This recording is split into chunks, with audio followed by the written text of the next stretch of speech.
estafet apapun yang terjadi, sukacita itu bukanlah dari dunia, gitu ya. Sukacita kita itu bukan berasal dari dunia. Tapi ini bagaimana saya bisa bersukacita? Ini gelap sekali nih di layar ini. Ya, oke. Ya, teman-teman malam hari ini itu kita kuisnya nanti setengah jam di terakhir seperti biasa ya. Kalau tidak bablas ya. Tadi Pastor udah sampaikan teman-teman ya. Setiap hari di Zoom ini kita mendengar yang namanya kebenaran. Kebenaran. Apa itu kebenaran? Firman. Fir- Iya. Kebenaran itu adalah firman Allah. Kebenaran itu apa lagi?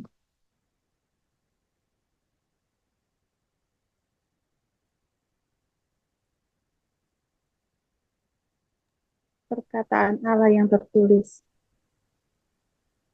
Itu adalah definisi dari firman kan. Jadi kebenaran itu adalah firman. Karena firman itu adalah pengetahuan, perkataan Allah dan hikmatnya Allah. Tapi selain itu firman itu apa? Sorry, kebenaran itu apa? Selain itu kebenaran itu apa? Kebenaran itu adalah firman Allah. Yohanes 17 ayat 17 ya. Firmanmu adalah kebenaran.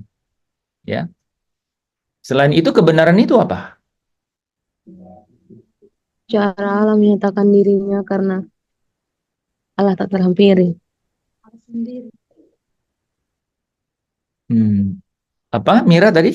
Kebenaran itu adalah Allah sendiri. itu kebenaran itu adalah firman-Nya Allah. Itu Yohanes 17 ayat 17, Yohanes 1 ayat 1 kan? Ya. Ternyata roh Allah. Jauh itu Yandri. Nih teman-teman ya. Kebenaran itu dari mana kita tahu apa itu kebenaran? Ya dari Yohanes 17 ayat 17 kan? Firmanmu adalah kebenaran. Ya kan? Firmanmu adalah kebenaran. Jadi kebenaran itu firman Allah itu. Selain itu kebenaran itu apa? Allah itu sendiri. Kebenaran itu adalah Allah. Ayatnya di mana, Pak? Siapa tahu saya nggak tahu.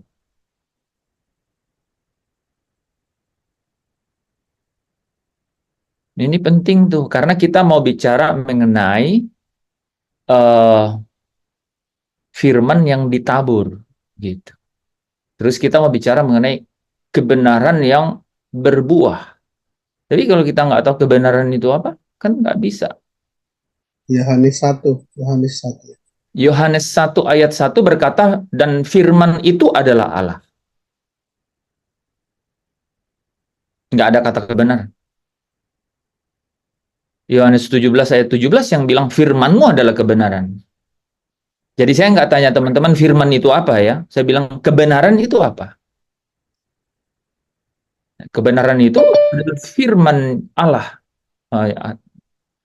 Ya, ya, kebenaran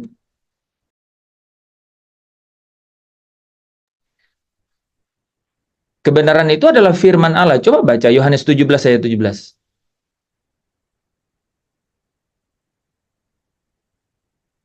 Kuduskanlah mereka dengan kebenaran, firmanmu adalah kebenaran. Kan gitu. Jelas ya, firmanmu adalah kebenaran. Berarti kebenaran itu firman. Firmanmu adalah kebenaran. Oh, kalau saya ditanya kebenaran apa? Itu firman. Jadi pasti ada di dalam firman. Dan firman itu adalah Allah. Kan? Nah, sekarang saya tanya, selain itu firman itu, kebenaran itu adalah apa?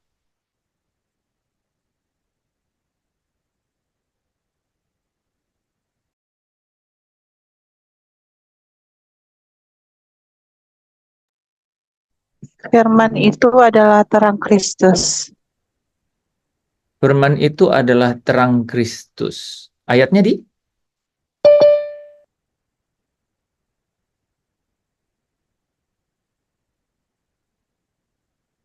Oke, Nixon kamu punya 2 ya?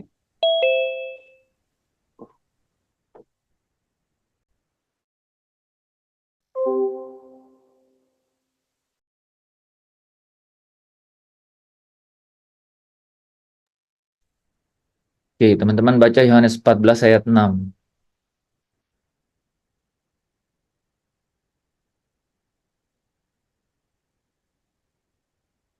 Yohanes 14 ayat 6. Yohanes 14 ayat yang ke-6, kata Yesus kepadanya, akulah jalan dan kebenaran dan Oke, jadi hidup. kebenaran itu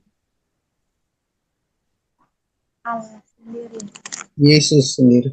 Yesus dong. Emang Yesus itu sama dengan Allah? Kan udah tahu kalau Yesus itu bukan Allah, kan? Yesus itu kan bukan Allah Bapa, ya kan? Bukan Allah pencipta langit dan bumi, kan? Yesus itu adalah Tuhan. Yesus itu adalah Allah karena dia adalah anak Allah, gitu kan? Tapi dia bukan Allah Bapa yang adalah firman itu. Gitu. Jadi Yohanes 14 ayat 6 bilang apa? Akulah jalan dan kebenaran. Jadi kebenaran itu selain kebenaran itu adalah firman Allah Bapa. Oke. Jadi kalau bilang kebenaran itu apa menurut Alkitab? Kebenaran itu adalah firman-Nya Allah Bapa, gitu. Allah yang adalah Tuhan pencipta langit dan bumi, gitu. Yesus itu Tuhan. Iya, Yesus itu Tuhan. Karena dia adalah diberikan kuasa, kan, di bumi dan di surga. Setelah dia mencapai kesempurnaannya, sekalipun dia adalah anak, dia taat sampai mati, kan? Kemudian dia dalam mencapai kesempurnaannya, kemudian dia ditinggikan oleh Allah, dimuliakan oleh Allah, menjadi apa katanya? Dikaruniakan nama di atas segala nama, supaya semua lutut bertelut, ya, semua lidah mengaku bahwa Yesus Kristus adalah Tuhan. Jadi dia adalah penguasa, dia diberi kuasa, ya, oleh penguasa satu-satunya. Siapa penguasa satu-satunya? Tuhan pencipta langit dan bumi, yaitu Allah Bapa, kan? Allah Bapa, Allah Bapa. Gitu. Ya. Jadi kebenaran itu adalah firman, dan firman itu adalah Allah itu, ya. Firman itu adalah Allah itu. Firman itu adalah bagaimana Allah menyatakan dirinya, gitu. Jadi kebenaran itu adalah firman, ya, adalah firman. Dan firman itu adalah bagaimana Allah itu menyatakan dirinya. Makanya dikatakan dan firman itu adalah Allah. Apakah Allah itu hanya firman? Bukan. Tapi kalau kita bicara mengenai firman, firman itu pasti adalah Allah yang menyatakan dirinya. Gitu. Oke? Itu pertama mengenai kebenaran. Kebenaran itu adalah firman. Gitu. Jadi kalau orang bicara kebenaran di dalam Alkitab apa? Kebenaran itu adalah firman, yaitu Allah yang menyatakan dirinya melalui firman-Nya, gitu. Ya. Itu dulu ya yang pertama. Nah, terus yang kedua adalah apa kebenaran itu tadi apa? Ya Yesus berkata, akulah kebenaran. Jadi kalau dikatakan apa kebenaran itu? Kebenaran itu adalah Yesus sendiri ya, Yesus sendiri yang telah kepenuhan kealahan. Karena firman itu adalah Allah. Karena firman itu adalah bagaimana Allah menyatakan dirinya. Itu adalah firman, gitu. Jadi firman itu adalah hypostasisnya Allah, realitas konkretnya Allah. Karena apa? Kok harus ada realitas yang konkret? Karena Allah itu tak terhampiri. Ya kan? Dia bersemayam di dalam terang yang tak terhampiri. Manusia tidak dapat melihatnya, kan, gitu. Yesus sendiri yang berkata, ya, Yohanes 5 ayat 37, kan? Suaranya kamu tidak bisa dengar dan rupanya pun tak dapat kamu lihat, katanya. Ya, dialah Allah Bapa yang mengutus aku. Ya, itu akan sangat sederhana, sangat sederhana teman-teman ya, sangat sederhana. Jadi Allah yang tak terhampiri itu, tidak terhampiri artinya saudara dan saya tidak dapat menghampirinya. Kenapa saya dan saudara tidak bisa menghampiri Allah? Coba pertanyaan yang menarik.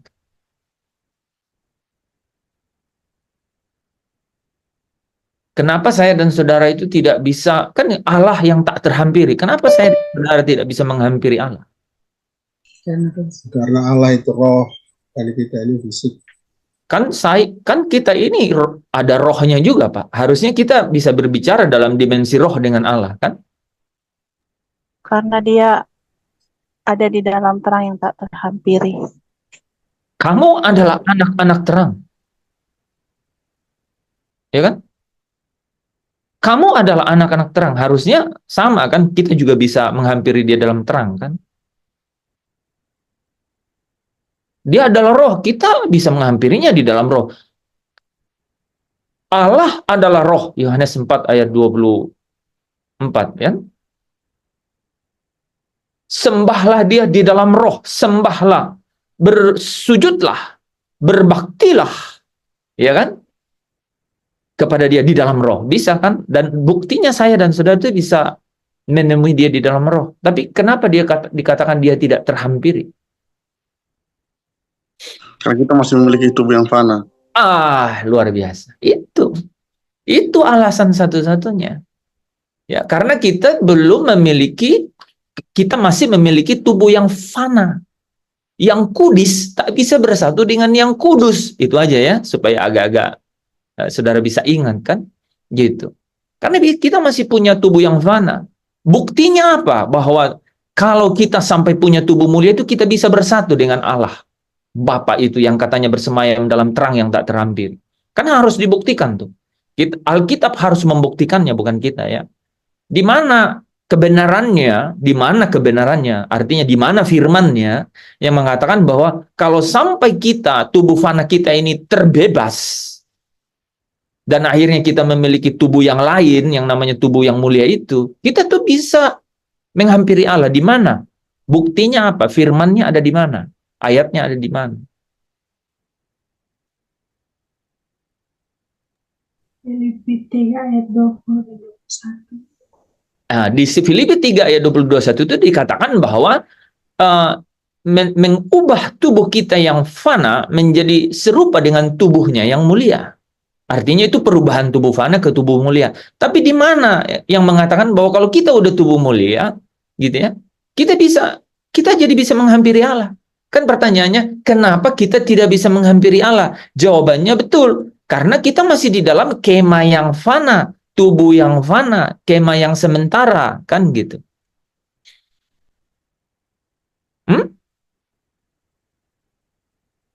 Anda ayat 23. Berapa? Roma 8 ayat 23. Ya, Roma 8 ayat 23 itu mirip dengan Filipi 3 tadi bahwa dan kita yang memiliki karunia sulung roh, ya kan? Mengeluh di dalam hati, kan gitu katanya kan? Sambil menunggu apa? Pembebasan tubuh kita. Betul itu.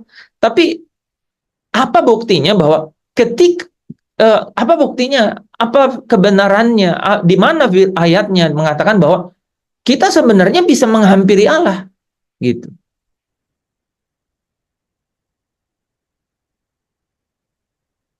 Oke, teman-teman baca Wahyu 21 ayat yang ketiga.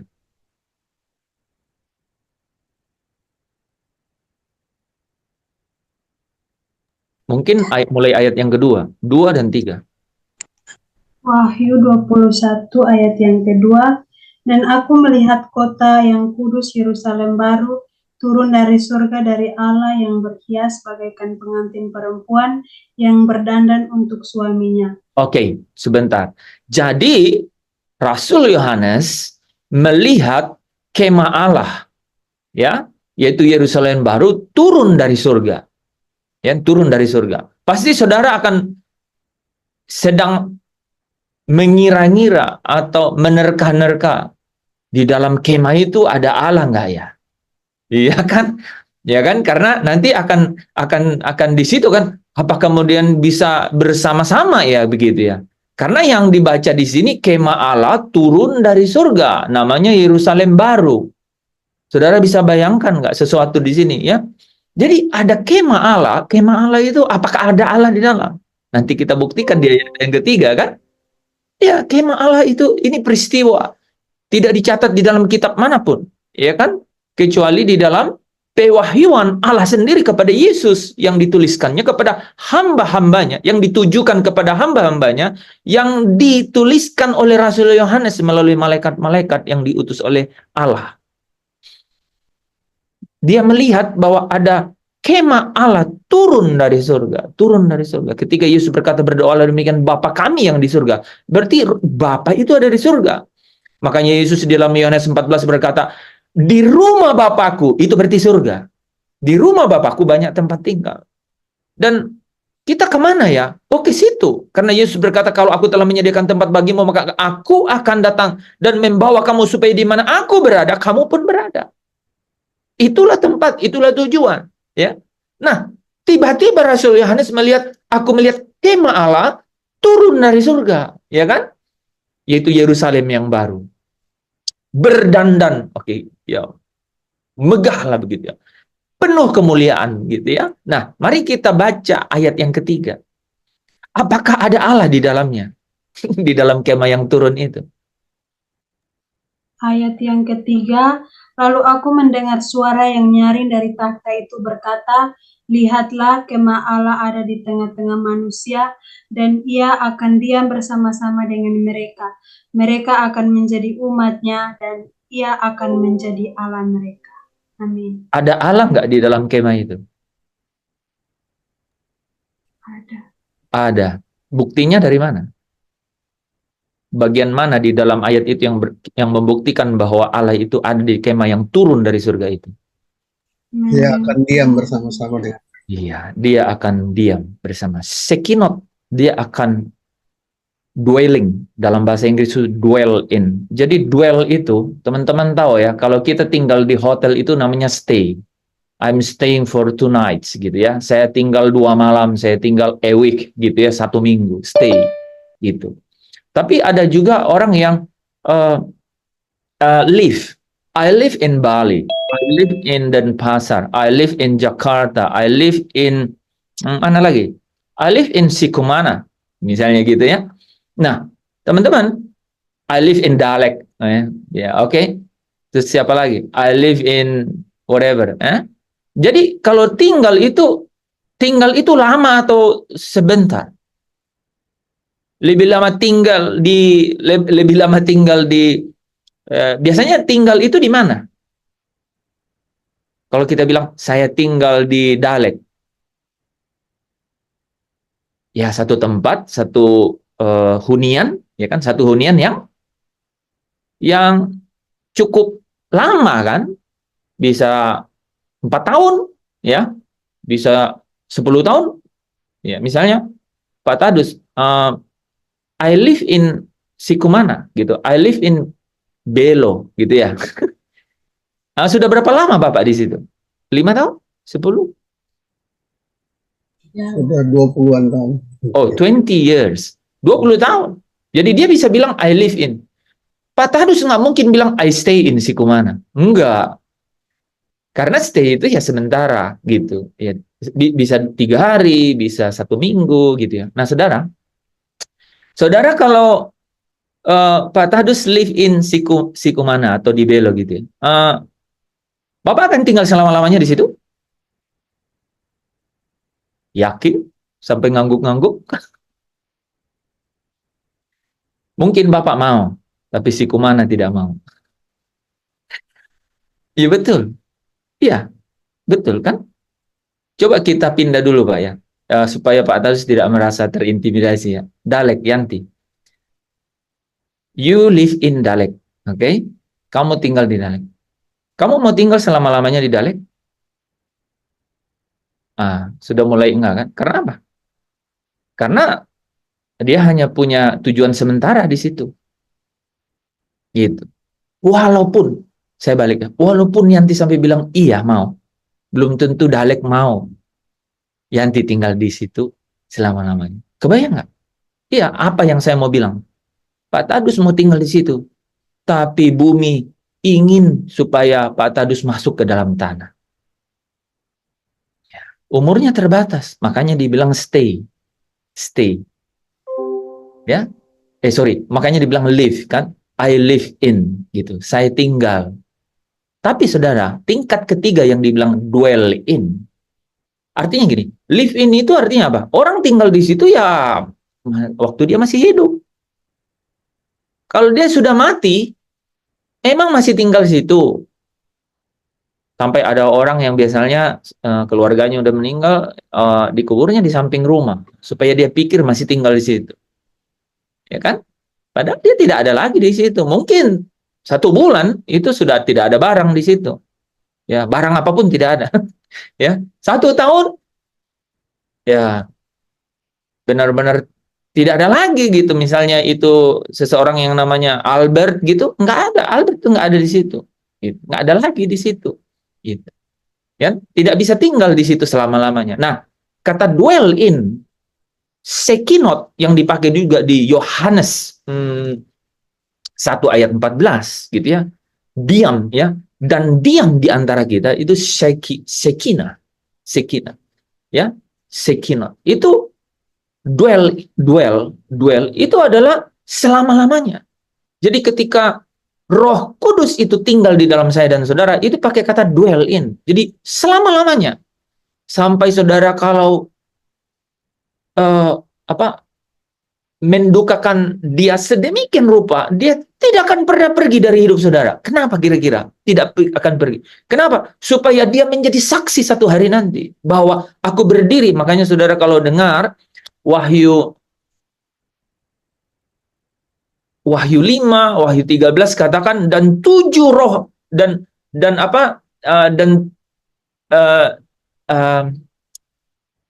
ada 7 obor menyala-nyala di sekeliling ya tahta itu. Itulah 7 roh Allah yang pergi ke seluruh dunia katanya ya. Jadi ada obor yang menandakan ke-7 roh Allah. Itu saksi. Dia bilang begini. Waktu itu saya sudah bilang ke Yandri. 1 kali, saya bilang 2 kali. Betul. Tapi Yandri bilang dia nggak ada suara. Saya waktu itu sampai dia buat detail. Di kamar mandi, di sudut itu saya bilang, Yandri jangan. Dia dia ada di situ secara spirit dan roh bersaksi bahwa dia sudah insafkan kita manusia mengenai dosa, insafkan kita mengenai kebenaran, dan insafkan kita mengenai penghakiman. Dia bersaksi di situ. Dia nggak pernah dwell in, tinggal selama-lamanya. Nah, Bapak Ibu Saudara yang dikasih Tuhan, ketika kemah Allah turun, itu adalah Yerusalem yang baru. Dari surga, rupanya di dalam ada Allah. Karena Wahyu 21 ayat 3 katakan, dan Allah berdiam. Dwell in. Allah berdiam selama-lamanya, dan dia mau menjadi Allah mereka, dan mereka menjadi umatnya. Saudara kalau baca Wahyu 21 ayat yang ke-7, itu berkata bahwa barang siapa menang akan memperoleh semuanya ini, dan aku akan menjadi Allahnya, dan mereka menjadi anakku. Diganti saudara ya, satu hubungan yang lebih intim lagi dibangun di situ ya, yaitu mereka akan menjadi anakku. Jadi hubungan bapa dan anak, ada relationship bapa dan anak, didesain untuk diam bersama-sama. Jadi apakah betul Allah itu tak terhampiri? Betul, ketika kita masih ada di dalam tubuh yang fana. Ya, tetapi ketika satu hari nanti tubuh kita ini diubah diubah serupa dengan tubuh Yesus yang mulia, maka saudara dan saya akan menerima janji itu. Yaitu apa? Janji damai, janji kekal. Itulah perjanjian yang baru, yaitu Allah akan berdiam bersama-sama dengan umatnya. Bapa itu akan berdiam bersama-sama dengan anaknya. Ya, jadi itulah Allah yang menyatakan diri melalui firman-Nya hari ini di sini Di dunia ini, di mana kita masih ada dalam kemah yang fana dan kemah yang sementara ini, bagaimana Allah yang tak terhampiri itu, yang nanti bisa dihampiri? Sebelumnya kan, teman-teman belum pernah saya cerita ini ya. Bagaimana Allah yang tak terhampiri itu, yang nanti dapat dihampiri loh. Kok katanya Allah tak terhampiri, tiba-tiba bisa dihampiri? Dia yang turun dari surga. Dia yang mau dihampiri. Oh, gitu ya jawabannya ya. Menarik ya? Gitu. Dia yang turun dari surga, dan dia yang mau untuk berdiam bersama-sama dengan umatnya. Betapa hebat kemuliaan itu. Itulah kemuliaan yang dikatakan kemuliaan yang mengatasi segala sesuatu. Kemuliaan yang lebih besar dari segala-galanya. Itu yang dicatat di 2 Korintus 4 ayat 17 kan. Lebih besar dari segala sesuatu, yang mengatasi segala sesuatu. Karena apa? Allah mau berdiam di tengah-tengah umatnya. Kapan itu? Not now, bukan sekarang, but in future. Satu hari nanti. Satu hari nanti. Jadi, milikilah fantasi, milikilah imajinasi gitu mengenai hari itu, ya. Hari yang ditunggu itulah hari di mana Allah sendiri mau berdiam di tengah-tengah umatnya. Bapa yang kau panggil Bapa kami yang di surga, itu diam bersama-sama dengan anak-anaknya. Dia yang terang itu, dia yang adalah sumber terang itu, dia kemudian diam bersama anak-anak terang itu.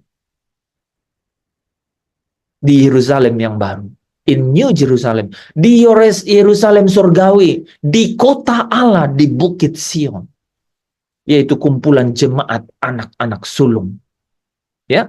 Nah, saudara, tetapi hari ini di sini, itu Allah menyatakan dirinya melalui apa? Melalui firman-Nya. Dan firman-Nya itu adalah kebenaran. Firman-Nya itu adalah kebenaran. Selain dia menyatakan melalui firman-Nya, dia juga menyatakan diri melalui roh-Nya. Gitu. Dan roh-Nya itu hadir di dalam kita. Roh-Nya itu menolong kita. Banyak peran dari roh itu di dalam diri kita. Dia tidak, menarik ya, dia tidak berkata-kata dari dirinya sendiri. Tetapi segala sesuatu yang telah dikatakan. Yesus berkata, tetapi segala sesuatu yang telah kukatakan kepadamu. Apa itu? Firman. Ya, firman. Makanya roh Allah itu diutus oleh Bapa. Dia keluar dari Bapa dan diutus di dalam nama Yesus. Luar biasa. Saudara perhatikan ini, penting sekali. Roh Kudus itu diutus oleh Bapa, keluar dari Bapa, di dalam nama Yesus. Roh Kudus itu keluar dari Bapa, adalah rohnya Bapa yang diutus oleh Bapa di dalam nama Yesus. Jadi Yesus yang bilang, aku akan minta kepada Bapa supaya dia mengutus Roh Kudus itu di dalam namaku. Maka Yesus berkata, dia tidak akan berkata-kata dari dirinya sendiri. Betul, saudara tahu, pernah nggak Roh Kudus ngomong sendiri?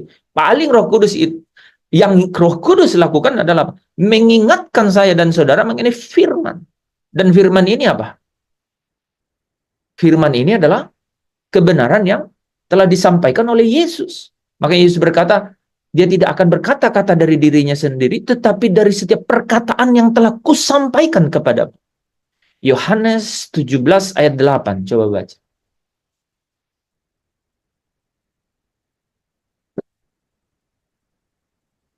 Siapa yang siap? Jangan selalu Yanti. Sema. Sebab segala firman yang engkau sampaikan kepadaku telah aku sampaikan kepada mereka dan Oke, mereka. Sampai situ ya. Lihat ya, Yohanes 17 ayat 8. Semua firman yang telah kau sampaikan kepadaku, jadi Yesus berkata, semua firman yang telah kau sampaikan kepadaku ya Bapa, telah kusampaikan kepada mereka. Gitu. Sema coba baca ayat yang ke-20. Dan bukan untuk mereka ini saja aku berdoa, tetapi juga untuk orang-orang yang percaya kepadaku oleh pemberitaan mereka. Jadi Yesus berdoa kepada Bapa dan berkata bahwa segala firman yang telah kau sampaikan kepadaku telah kusampaikan kepada mereka. Mereka di sini ada 12 rasul. Tetapi di ayat 20 berkata, dan bukan hanya mereka, tetapi kepada mereka, kepada apa katanya? tetapi kepada mereka yang percaya oleh pemberitaan mereka, saudara dan saya. Ya. Jadi artinya apa, teman-teman? Memang ada firman yang telah disampaikan gitu. Nah, sekarang malam hari ini gitu ya, 5-10 menit lah ya sebelum kita kuis. Ini firman yang disampaikan ini dibahas di Lukas pasal 11 kan? Mengenai apa? Mengenai firman yang ditabur. Jadi firman itu disampaikan. Nah, sekarang kita bertanya-tanya. Oke, firman itu disampaikan kepada kita apa? Oh, firman ini adalah perkataan-perkataan yang Yesus sampaikan. Oh, dicatat di dalam Injil. Firman ini adalah dari Allah. Oh, yang diwahyukan oleh Allah. Kitab Wahyu itu diwahyukan oleh Allah kepada Yesus. Ya. Yang diilhamkan oleh Roh Kudus melalui setiap para penulis Alkitab, ya, diilhamkan kepada mereka. Itu adalah perkataan-perkataan atau hikmat atau pengetahuan Allah yang disampaikan. Nah, firman ini disampaikan kepada apa? Kepada manusia. Bagaimana manusia itu menerima firman itu? Itu penting sekali karena apa, saudara? Ketika Pastor Levi tadi ditanya, apa kabar? Pak Tadus sudah mulai konsisten senantiasa bersukacita. Maksa diri nggak? Kalau nggak dipaksa mana bisa? Saya ulang ya. Pak Tadus konsisten bilang senantiasa bersukacita. Maksa diri nggak ngomong kayak gitu? Emang harus dipaksa. Apakah ada keadaan, oke, thank you Angel, thank you Priscilla untuk pelayanannya malam hari ini. God bless you. Ya, mereka harus resign ya teman-teman karena ada waktu tayang. Ada waktu tayang di tempat kediaman mereka. Oke, jadi firman itu pasti disampaikan, ditabur di dalam, disampaikan kepada setiap kita. Nah, ketika tadi Pastor Lep ditanya, apa kabar? Waktu Pak Tadus bilang senantiasa bersukacita, dia memaksa diri untuk katakan senantiasa bersukacita. Apakah ada keadaan-keadaan di mana mudah untuk berkata begitu? Ada. Apakah ada keadaan sulit untuk mengatakan itu? Ada juga. Gitu. Ada juga. Gitu. Karena apa, teman-teman? Karena memang kita ada di dalam tubuh yang fana, di dalam belenggu keinginan-keinginan daging. Kan memang ada di dalam situ. Gitu. Jadi waktu kita katakan senantiasa bersukacita, kita sebenarnya harus maksa diri berkata begitu. Nah, begini. Bagaimana supaya kita bisa berkata senantiasa bersukacita? Bagaimana supaya kita bisa berkata senantiasa bersukacita? Sekalipun memaksakan diri. Gitu. Nah, teman-teman, sudah pernah ingat kan yang saya sampaikan bahwa sukacita itu dari mana? Sukacita itu kita terima dari mana? Sukacita itu kita dapatkan dari Yesus yang berkata, sukacitaku kuberikan kepadamu. Dan supaya sukacitamu itu penuh. Jadi memang sukacita ini memiliki progresif di dalam diri kita. Sesuai dengan apa?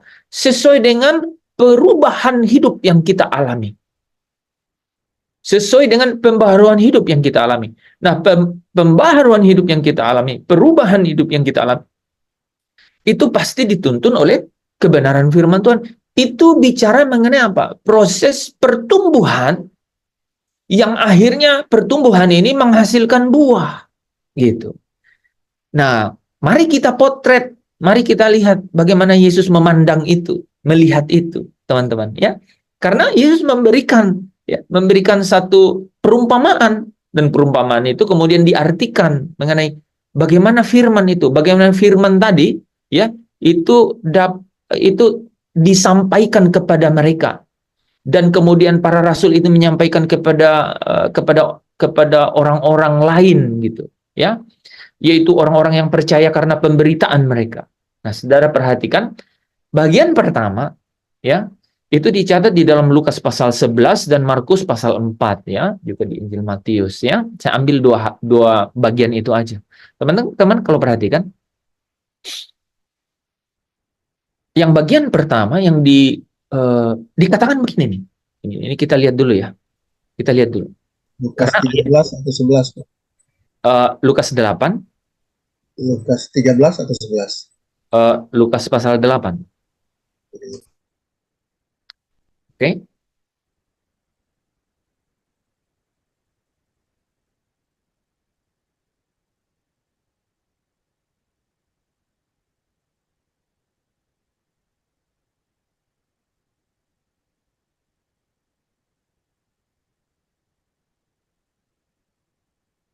Oke. Yang menarik di sini dikatakan begini, inilah arti perumpamaan itu. Benih itu adalah firman Allah. Benih itu adalah firman-Nya Allah. Nah, sekarang kan jadi tahu kan sekarang. Oh, benih itu adalah firman-Nya Allah. Firman ini ditabur. Ya. Jadi kalau saudara, ini Yesus yang kasih perumpamaan. Firman di sini, nih saya ulang ya. Saudara kalau perhatiin ya. Firman di sini itu, kalau saudara lihat firman yang ada di sini itu, firman ini itu adalah logos. Logos, ya.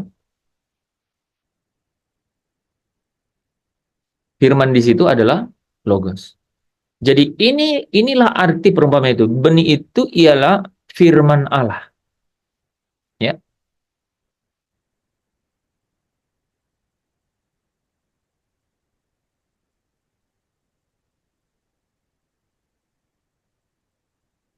Nah, ini ada 4. Yang jatuh, yang jatuh, yang jatuh, yang jatuh. Ya. Yang jatuh di pinggir jalan, yang jatuh di tanah yang berbatu-batu, yang jatuh di semak duri, dan yang jatuh di tanah yang baik.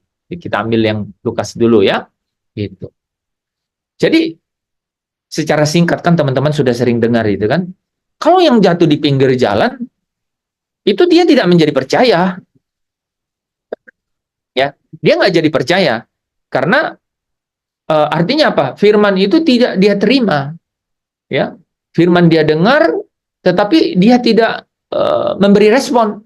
Ya, dia dengar seperti orang Yahudi, seperti orang Farisi, gitu. Kalau hari-hari ini itu disebut orang-orang yang mata hatinya dibutahkan oleh ilah zaman ini, yang dicatat di 2 Korintus 4 ayat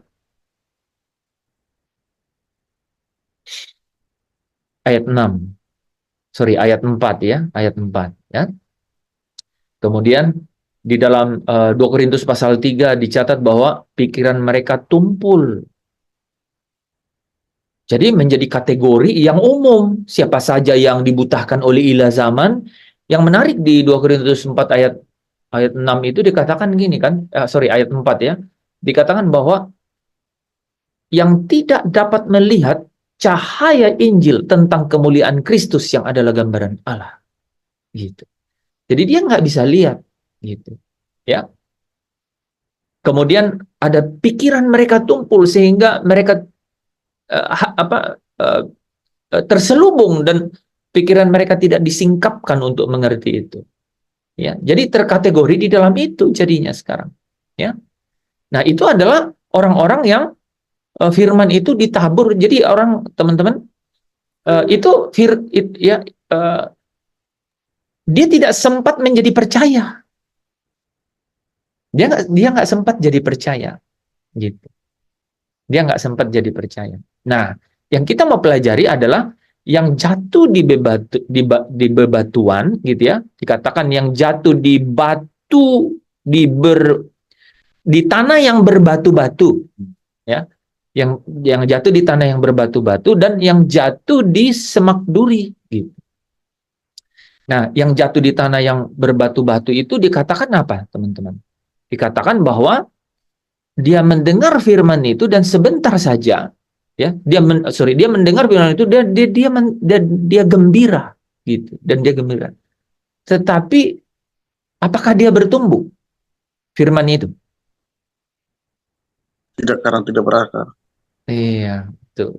Dia tidak bertumbuh. Dia tidak bertumbuh karena dia tidak berakar, gitu. Ya.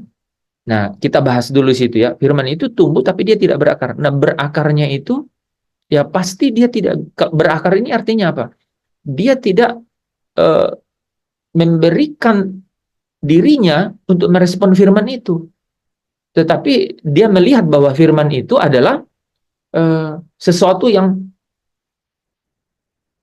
dari Allah, ya, dari Allah, dan kemudian pemberian dari Allah yang kemudian menjadi berkat bagi dirinya, dan dia tidak perlu merespon apa-apa, gitu. Itulah tanah yang berbatu-batu. Jadi firman itu tidak bisa berakar. Kenapa? Karena dia merasa bahwa dia tidak perlu merespon apa-apa. Tidak ada tanggung jawab yang dia harus lakukan. Itulah yang berbatu-batu itu. Jadi kita, ini penting saya katakan karena banyak tuh hal-hal begitu yang terjadi. Gitu. Firman itu benar nggak berakar. Jadi orang dengar bahwa Allah itu baik, Allah itu kuasa. Nama Yesus itu penuh dengan kuasa. Dalam bahasa Inggris dibilang, so what? Terus apa? Terus kenapa? Ya. Kalau nama Yesus penuh kuasa, emang ada apa dengan kau? Apa hubungannya dengan kau gitu? Kalau nama Yesus penuh kuasa, emang nama Yesus penuh kuasa, tapi emang ada apa denganmu? Emang ada hubungannya dengan kamu? Yang ada hubungannya hanya adalah apa? Karena nama Yesus penuh kuasa itu adalah kebenaran, itu adalah firman. Nah, kebenaran ini berakar nggak dalam dia? Artinya apa? Ada nggak bagian yang dia kemudian respon terhadap kebenaran ini? Kalau enggak, kebenaran itu berarti nggak berakar. Ya, jadi kita kan selama ini mengatakan, tanah yang berbatu, tanah yang berbatu-batu. Kita pikir orangnya bebal gitu. Itu dijelaskan yang nomor 1, yang jatuh di pinggir jalan, di jalan. Artinya memang dia tidak respon, dia bebal, dia memang tidak percaya. Iblis memakannya, mengambilnya daripadanya. Benih itu diambil. Jadi saudara ingat kan, kalau benih itu tidak, orang itu percaya kalau benih ilahi itu ditaruh dalam dirinya kan. Nah ini enggak, benih itu diambil oleh iblis, jadi enggak ada. Oke? Gitu. Tapi yang berbatu itu bukan ini. Yang tanah berbatu-batu itu adalah bicara mengenai dia tidak kasih respon. Dia tahu Yesus penuh kuasa. Tapi memang ada apa dengan kamu kalau Yesus penuh kuasa? Kan kamu nggak ngapa-ngapain. Loh, terus bagaimana caranya Pak? Oke, kalau Yesus penuh kuasa, maka kau harus lihat bagaimana supaya kau ada kuasa. Karena Yesus penuh kuasa itu adalah firman. Nah, itu adalah kebenaran. Nah, kebenaran ini bagaimana supaya berakar dalam engkau? Kau harus melangkah, kamu harus punya tanggung jawab untuk melakukan sesuatu. Supaya kuasa itu juga dia berikan kepadamu. Apa itu? Oh, rupanya kuasa diberikan kepada siapa? Ada yang jawab? Kan Yesus penuh kuasa. Nama Yesus penuh kuasa. Kepadanya dikaruniakan nama yang penuh kuasa. Terus, kalau kamu punya kuasa, dari mana? Siapa? Bagaimana caranya supaya kita punya kuasa? Siapa yang diberi kuasa? Murid-muridnya. Ya kan? Murid-muridnya kan, kepada kamu akan diberi kuasa, ya. Jadi mereka diberi kuasa, ya. Kepada murid-muridnya diberi kuasa. Nah, siapa murid itu? Nah, jadi firman atau kebenaran yang jatuh di tanah berbatu-batu itu adalah orang yang tidak mau merespon, artinya tidak mau belajar. Tidak mau memberi diri untuk belajar. Tidak mau memberi diri untuk memiliki status sebagai murid. Saya di awal dulu ya. Tidak mau memberikan diri untuk mempunyai status sebagai murid. Karena status sebagai murid itu hanya orang yang memiliki status sebagai murid yang bisa belajar gitu. Ya, yang bisa belajar. Nah, bagaimana supaya menjadi seorang murid? Kamu harus melepaskan diri dari segala sesuatu katanya. Lalu mengikut aku, gitu. Kamu tidak dapat mengerti, kamu tidak dapat belajar kalau kamu tidak melepaskan diri dari segala sesuatu. Nah, disitulah pintu pertama masuk, teman-teman. Ya, jadi memang tidak akan pernah firman itu berakar pada tanah yang berbatu. Artinya dia tidak mau jadi murid. Nah, sekarang kita lanjut ke yang kedua. Yang jatuh di tanah, yang jatuh di semak duri. Mereka ini itu adalah orang-orang yang mau jadi murid, gitu, mau belajar, gitu, mau belajar. Tetapi apa? Ada 3 hal. Kekhawatiran dunia, gitu, kekhawatiran dunia. Ya, ada kekhawatiran dunia yang menghimpit. Kemudian yang kedua apa? Tipu daya. Tipu daya kekayaan. Tipu daya kekayaan. Ya. Ada tipu daya kekayaan yang apa?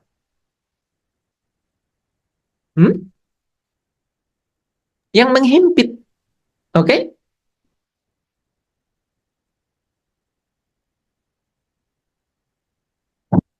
Jadi ada kekhawatiran yang menghimpit dan ada tipu daya dunia yang menghimpit. Kalau di Injil Markus dikatakan ada keinginan-keinginan yang lain yang menghimpit. Ada 3. Kalau di Lukas itu hanya disebut 2. Ya. Nah, jadi ini adalah orang-orang yang ini adalah firman ya, atau kebenaran itu yang mereka sudah dengar, kemudian mereka mengerjakannya, melakukannya, gitu ya. Tetapi apa saudara-saudara? Ya, saya sering bertanya bagaimana caranya supaya tidak terbelenggu oleh kekhawatiran dunia? Atau gini dulu deh, apa saja yang dimaksud dengan kekhawatiran dunia itu? Nah, itu pertama bisa khawatir mengenai persoalan hidup sehari-hari, gitu. Ya. Makan, minum, ya. Khawatir mengenai hal itu. Itu adalah kekhawatiran dunia yang menghimpit. Ya. Padahal Alkitab berkata apa? Cukupkanlah dirimu dengan apa? Iya, jadi kalau Kesusahan sehari cukuplah sehari saja. Oke, itu bisa juga ya. Jadi kalau kita belajar untuk mencukupkan diri dalam segala keadaan, ya, maka kita mencukupkan diri dalam segala keadaan, maka kita akan tidak terbelenggu oleh kekhawatiran itu, ya. Dan kita bisa berkata segala sesuatu dapat kutanggung di dalam Dia yang memberi kekuatan, ya. Jadi kita mencukupkan diri dalam segala keadaan, ya. Kita baca ayatnya ya.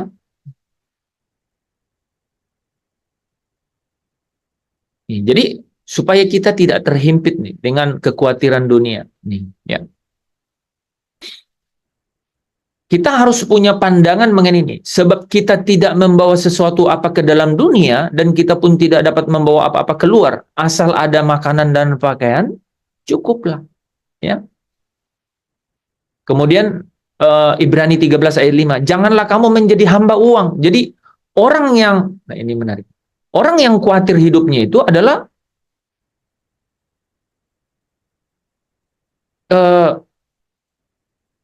orang yang menjadi hamba uang, gitu, ya. Jadi selalu khawatir berbagai hal tentang perkara dunia, gitu. Baik itu masa depannya, baik itu kepastian masa depannya, gitu, ya. Dan orang yang khawatir itu, ya, orang yang terhimpit oleh kekhawatiran dunia itu adalah kalau sampai kesukaannya atau kecintaannya atau percintaannya dengan dunia itu udah sampai masuk dalam hatinya, gitu. Kayak apa itu ya? Kayak apa itu? Ya gini nih. Dia senang itu kalau dia gini. Saya ambil ini ya. Saya ambil yang agak vulgar ya. Teman-teman, ada orang tuh yang benar-benar bilang gini nih. Ini saya lagi stres nih. Jadi saya mau nongkrong ini. Saya stres, saya mau nongkrong ini, ya. Itu ada kopi enak sekali di sudut jalan sana ini, gitu. Itu bisa, itu sangat sederhana, gitu. Ini bisa lebay banget bisa, tapi coba bayangkan contoh itu. Kalau sampai ada orang yang hal itu menjadi sesuatu yang dibesar-besarkan dalam dirinya, gitu ya, dibesar-besarkan, itu adalah salah satu contoh. Dia memiliki percintaan dengan dunia, gitu. Ini sederhana, tapi coba bayangkan sesuatu yang lebih besar dan lebih heboh dari itu. Bayangkan aja. Pasti beragam banget kan hal-hal yang bisa kita buat gitu. Kalau saya jalan sama si A itu bisa lawan jenis, bisa sesama jenis gitu ya. Pokoknya dunia terasa milik kita berdua dan udah, itulah duniaku. Itu percintaan kan dengan dunia. Beda kalau saudara bilang begini, dia ada tidak masalah. Hidup harus terus berjalan. Artinya tidak terbelenggu. Orang yang terhimpit oleh kekhawatiran dunia, di mana benih firman itu ditabur di dalam dirinya, dia lakukan itu. Tetapi apa? Ketika dia udah masuk dalam percintaan dengan dunia, itu apa-apa dia buat khawatir. Karena apa? Dia udah tahu, dia pandangannya, oh dunia yang bisa kasih. Dunia yang bisa kasih. Dunia yang bisa kasih jawaban. Gitu. Oke? Nah, jadi apa saja yang dimaksud dengan kekhawatiran dunia, apa saja yang dimaksud dengan dihimpit oleh kekhawatiran dunia itu adalah ketika kita khawatir tentang persoalan hidup sehari-hari. Itu sehari-hari saja kita udah khawatir gitu. Kan kalau nggak ada makanan puasa aja kan gitu. Makanan juga bisalah gitu kan ya. Kemudian terbelenggu oleh berbagai kekhawatiran tentang perkara-perkara akan masa depan. Masa depan ya bukan sehari-hari, tapi minggu depan bagaimana, bulan depan bagaimana, gitu. Apalagi nih kalau orang saya pingin pasti nih tahun depan tuh saya di sini. Semakin khawatir kan? Di mana letak firman jadinya gitu. Kebenaran itu terhimpit. Coba bayangkan, pokoknya minggu depan, pokoknya tahun depan saya harus, padahal kita bilangnya asal bisa dilewati. Makanya asal bisa dilewati itu jadi senjata pamungkas gitu. Itu yang membuat saya dan saudara bisa bilang senantiasa bersuka cita. Udah pasti begitu. Ditanya apa kabar? Kalau sampai punya prinsip bahwa asal bisa dilewati, pasti bilang senantiasa bersuka cita. Tapi kalau di dalam pikirannya, aduh gimana ya, tahun depan saya di mana? Tahun depan saya lulus nih, tapi lulus terus kemana?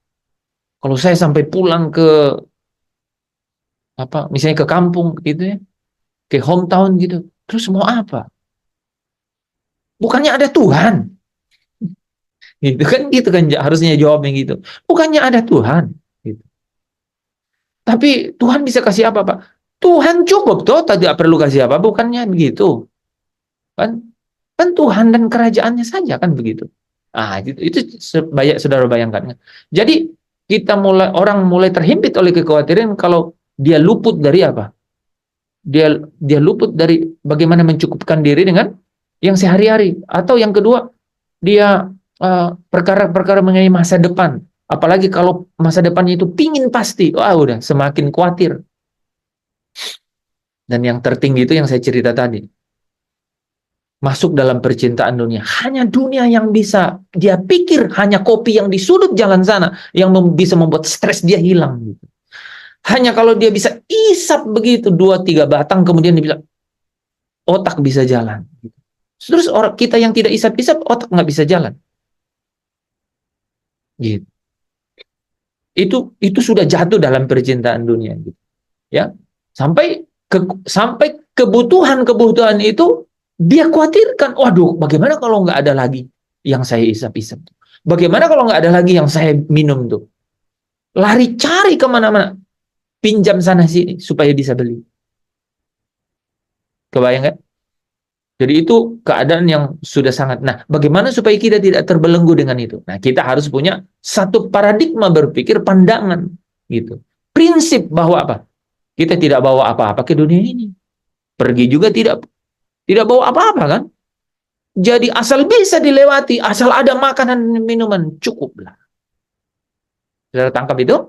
Ya. Atau di dalam hal itu ya kita belajar mencukupkan diri dalam segala keadaan. In any situation, dalam segala keadaan gitu, ya. 2 minggu yang lalu Bapak berkata hidup yang sederhana tuh. Kalau saya dengar begitu, Pak. Hidup Betul. yang sederhana itu, Pak. Iya. Saya tanya, apa tuh hidup sederhana? Hidup sederhana itu artinya asal ada makanan dan pakaian, cukuplah gitu. Ya. Artinya mencukupkan diri dalam segala keadaan gitu. Jadi sampai orang kalau tanya, hidup sederhana itu seperti apa? Ya ini ayatnya nih. Ya.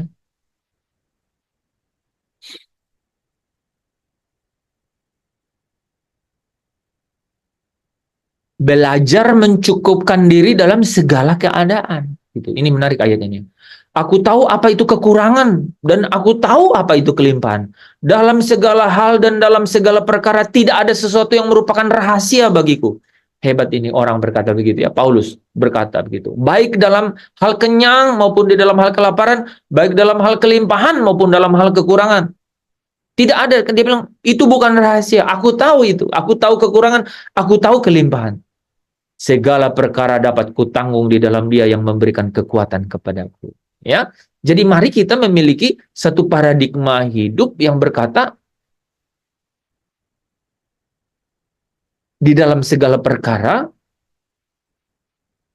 Dia dapat memberikan kekuatan kepadaku sehingga aku dapat menanggungnya. Gitu. Ya, jadi cukupkan diri dalam segala keadaan. Ya, yang terakhir nih teman-teman. Bagaimana supaya tidak terbelenggu dengan kekhawatiran? Ini sangat nempel nih, ya. Itu kayak koin punya dua sisi. Jangan jadi hamba uang.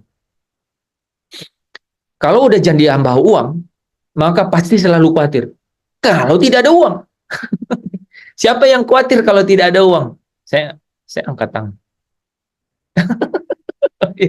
Coba uji saja. Makanya Alkitab bilang jangan menjadi hamba uang, gitu. Ya.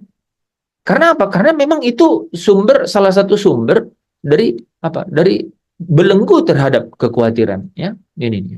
Janganlah Ibrani 3, janganlah kamu menjadi hamba uang dan cukupkanlah dirimu dengan apa yang ada padamu. Karena Allah telah berfirman, aku sekali-kali tidak akan membiarkan engkau dan sekali-kali tidak akan meninggalkan engkau.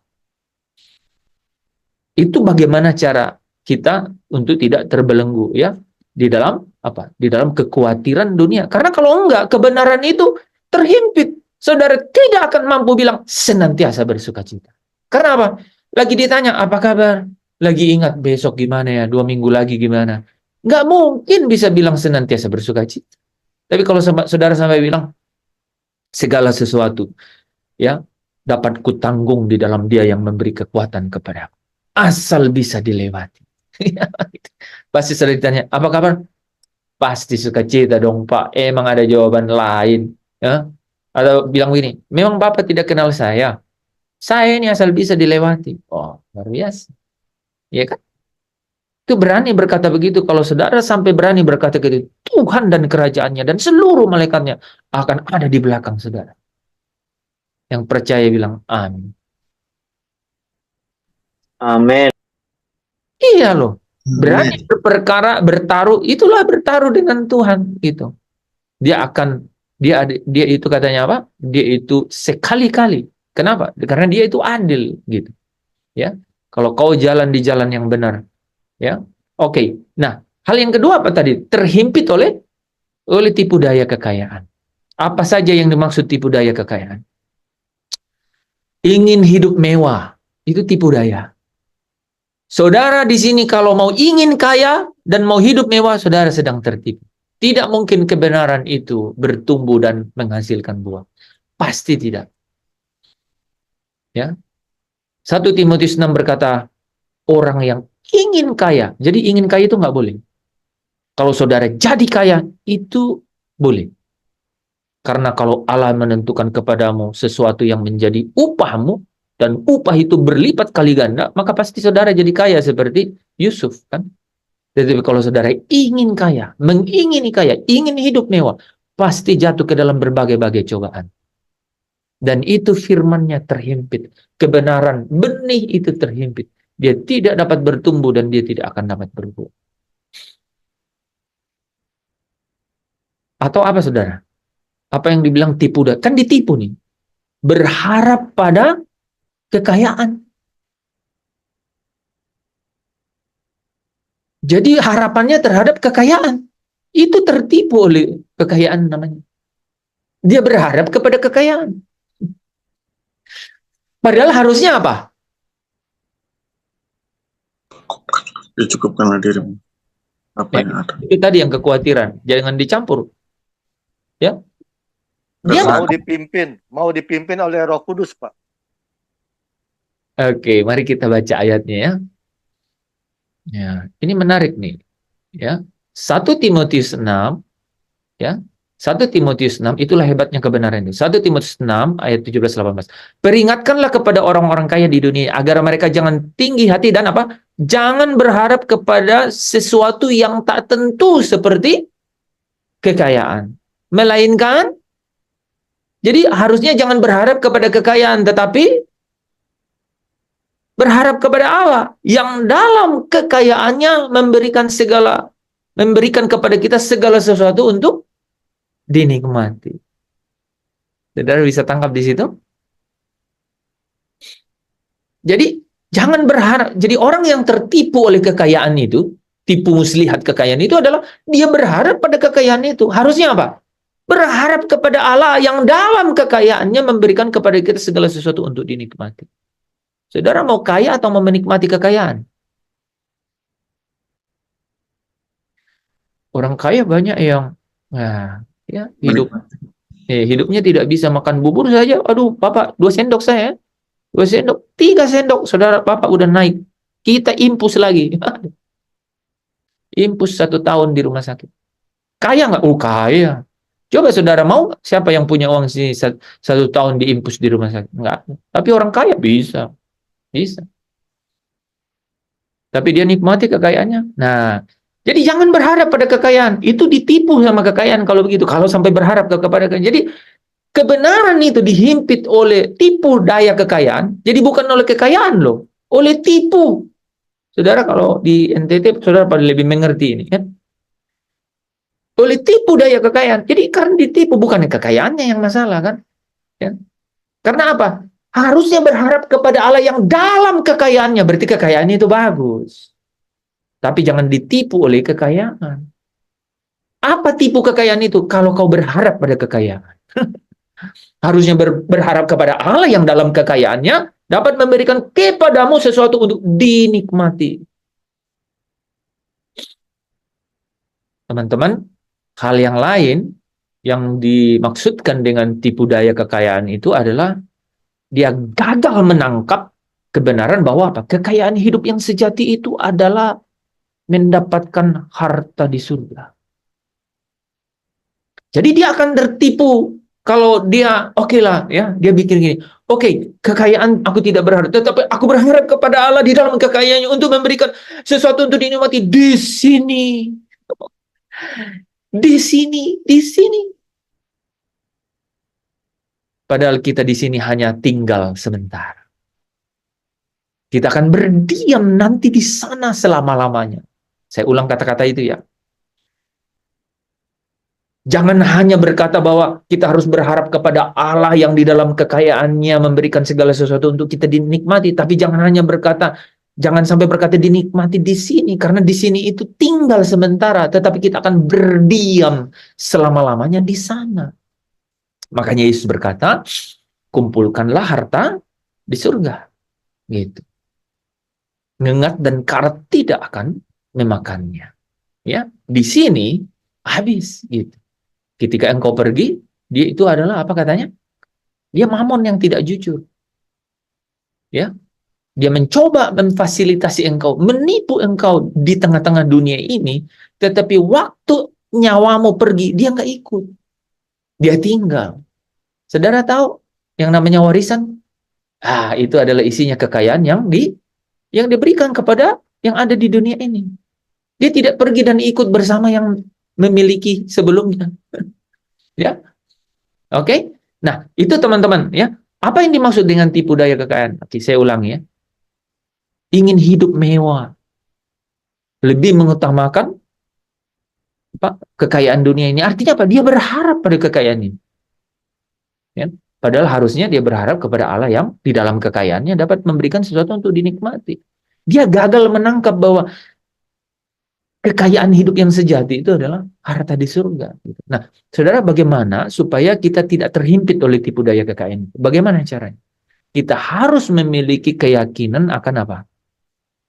Akan kebenaran itu, akan firman itu, bahwa apa? Kekayaan hidup yang sejati itu adalah harta yang di surga. Dan hidup ini adalah sementara.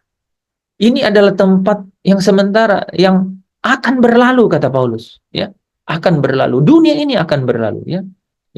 Nah, bagaimana supaya tidak terbelenggu? Kita tidak berharap pada sesuatu yang tidak tentu seperti kekayaan ini, tetapi apa?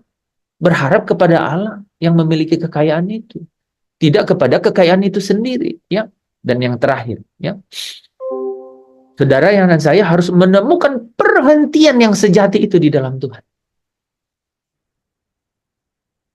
Ya.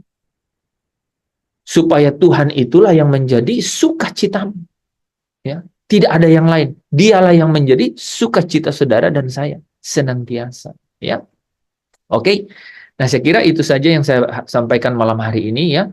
Supaya saudara, kebenaran dan firman, yaitu firman itu dapat apa? Dia dapat bertumbuh. Tidak terhimpit. Dia dapat bertumbuh, dia tidak terhimpit.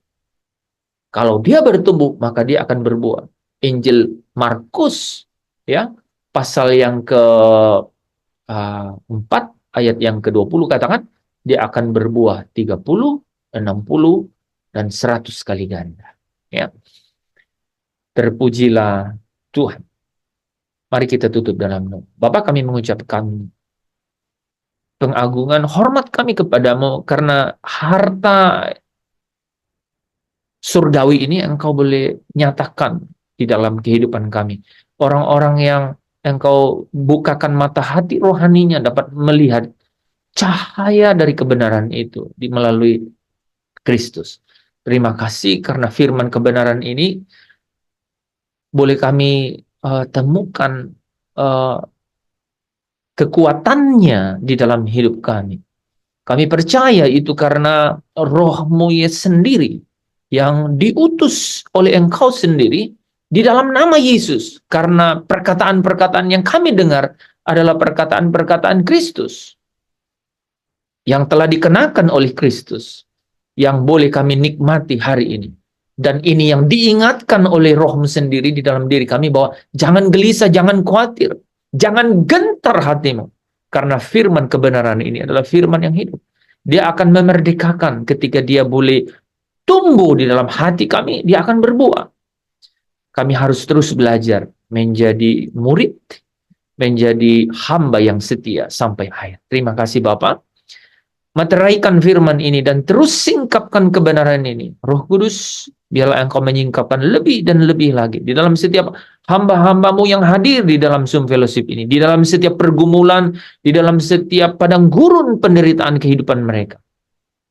Hamba percaya bahwa firman itu tidak akan kembali dengan sia-sia, tetapi dia akan mengerjakan apa yang Engkau suruhkan kepadanya dan akan berhasil di dalam kehidupan kami. Terima kasih Bapak. Di dalam Kristus Yesus kami datang kepadamu dan kami mengucap syukur untuk setiap sukacita ini. Saudara yang diberkati Tuhan, saudara yang bersukacita, bersama dengan saya katakan amin. Amin.